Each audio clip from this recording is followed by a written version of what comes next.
BSNL ও এমটিএনএলকে বাঁচাতে এবার বিশেষ নির্দেশ কেন্দ্রের, দ্রুত শেষ করতে হবে এই কাজ। ভারত সঞ্চার নিগম লিমিটেড বিএসএনএল এবং মহানগর টেলিফোন নিগম লিমিটেড এমটিএনএল এর ল্যান্ড অ্যাসেটগুলিকে দ্রুত বিক্রি করার আদেশ জারি করেছে ভারত সরকার। ইটি রিপোর্ট অনুসারে সরকারের পক্ষ থেকে রাষ্ট্রচালিত টেলিকম সংস্থাগুলিকে অর্থ সংগ্রহের জন্য ল্যান্ড অ্যাসেট বিক্রি করতে বলা হয়েছিল। প্রায় 20,000 কোটি টাকার মধ্যে বিএসএনএল এমটিএনএল এখনও পর্যন্ত 500 কোটি টাকা সংগ্রহ করতে সক্ষম হয়েছে।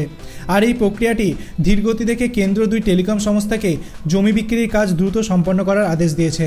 রিপোর্টে আরও বলা হয়েছে, বিএসএনএল এবং এমটিএনএল এর ঊর্ধ্বতন কর্মকর্তারা 31শে মের মধ্যে জমি বিক্রি হতে কেন দেরি হচ্ছে তার কারণ উল্লেখ করে একটি সার্কেল ভিত্তিক রিপোর্ট তৈরি করতে হবে। আর এই প্রসঙ্গে আধিকারিকরা জানিয়েছেন যে রাজ্য এবং স্থানীয় উভয় স্তরের প্রয়োজনীয় বিভিন্ন অনুমতির সাথে করের সমস্যা থাকায় জমি বিক্রির কাজ দ্রুত সম্পন্ন করা যাচ্ছে না। গত বছরের মে মাসে বিএসএনএল এবং এমটিএনএলকে 22টি টেলিকম সার্কেলের প্রত্যেকটিতে 10টি সম্পত্তি চিহ্নিত করতে বলা হয়েছিল, যেগুলি বিক্রি করা যেতে পারে। আর ব্যবস্থাপকদের এই সম্পত্তিগুলি চিহ্নিত করার জন্য মোট 3 মাসের সময়ও দেওয়া হয়েছিল। কিন্তু আদেশের পর 8 মাস পেরিয়ে গেলেও তারা শনাক্তকরণ প্রথম পর্যায়ের কাজ শেষ করতে পারেনি।